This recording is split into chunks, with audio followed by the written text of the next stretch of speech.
But you know I like to torture these things just at least a little bit. We need to see how it's gonna do against my dually's 37-inch tires. I keep these tires at 60 PSI, which is a lot of air for these little rubber band tires. This test is usually what makes or breaks these portable air compressors. So I'm going to attempt to fill this tire from 13 PSI to 60 PSI and see how long it takes. I'm starting at 13 instead of 0 because like these wheels are so heavy, I don't want it to break the bead of the tire and then be like stuck here with that, you know what I mean? Anyway.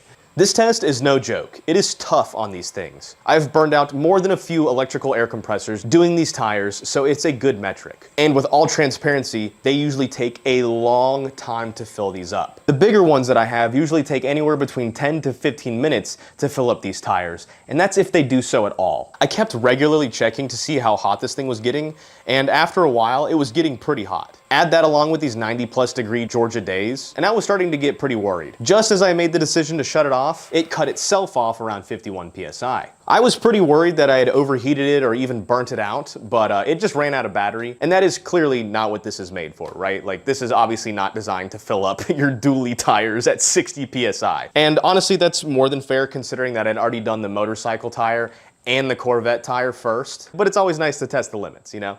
It is brain dead simple to use like most of these things are. Just screw on the hose, pick your mode, set your PSI, then hit start.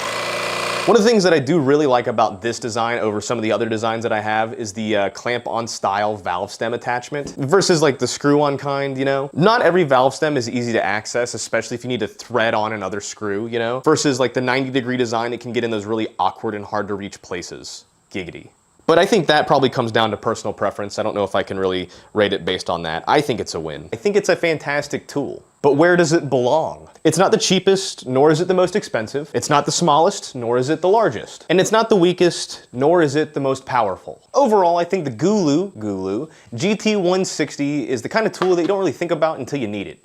And when you do, you're glad you have it. It's honestly a pretty good middle ground for pretty much all of these things, right? Something that you can throw in your car before a road trip or have lying around the house in case you need it. Sure, I would definitely tweak a few small things, but it is easily one of the best ones that I've reviewed so far. It's good quality, it's small enough to be convenient, it's big enough to be powerful, and most importantly, it's pretty reasonably priced, especially compared to some of the other ones that I've shown you.